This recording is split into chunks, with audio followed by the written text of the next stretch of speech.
If you look at the major buyers of oil and gas from Russia, I think you'd find most of them are in Europe. And necessarily, dependency on energy or dependency on technology takes time to address. Month of March, Europe has bought, I think, 15% more oil and gas from Russia.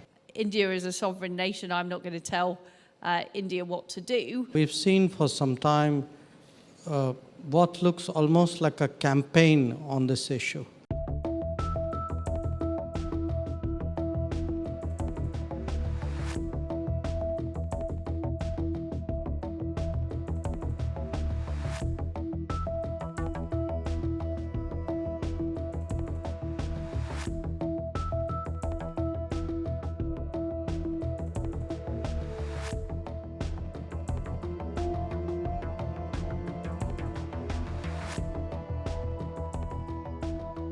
I think it's very important, though, that we respect other countries' decisions about the issues that they face. You know, India is a sovereign nation. I'm not going to tell India what to do. What I've said is, as a member of the UK government that has signed up to the Budapest Memorandum, I feel a strong responsibility on behalf of the United Kingdom to take all the action we can to support the people of Ukraine. But that is not the same as going around telling other countries what to do. We've seen for some time what looks almost like a campaign on this issue. Now, I was just reading a report today that in the month of March, Europe has bought, I think, 15% more oil and gas from Russia than it did the month before. If you look at the major buyers of oil and gas from Russia, I think you'd find most of them are in Europe. We ourselves get the bulk of our energy supplies from the Middle East, about 7.5%, 8% of our oil from the US. In the past, maybe less than 1% from Russia. When oil prices go up, I think it's natural for countries to go out into the market and look for what are good deals for their people.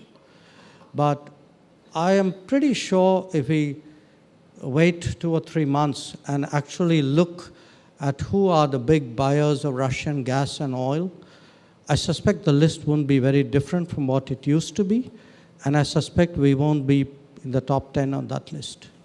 Over a number of years, Europe prioritized cheap gas, cheap goods over looking at our long-term security. And we didn't do enough when Putin invaded Crimea.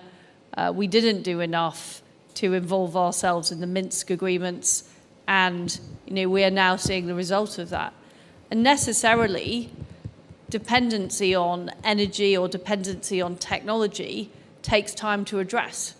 So we're now removing Huawei from UK telecoms networks, but that takes time.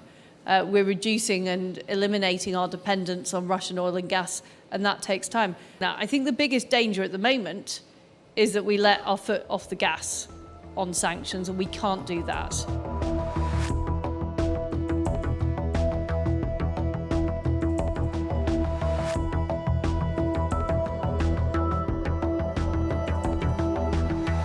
What I think the crisis in Russia or crisis in Ukraine has demonstrated is the resilience of democracy and of free people. We've also seen a huge response from democratic societies and indeed resistance in Russia. People being prepared to demonstrate in Russia against what is happening. So I think it has shown the resilience of free societies and the importance of being able to speak freely, the importance of being able to select your own government. But if I were to sort of give you a global reading, I would say some of it also depends on proximity. Some of it depends on how strongly a particular country or society relates to what is happening. And again, the example I would use is Afghanistan. I think what we saw happening in Afghanistan last summer had a very, very strong impact, certainly in India, I probably would say it didn't have the same impact in Europe. I think people didn't necessarily relate to the coming of the Taliban the same way.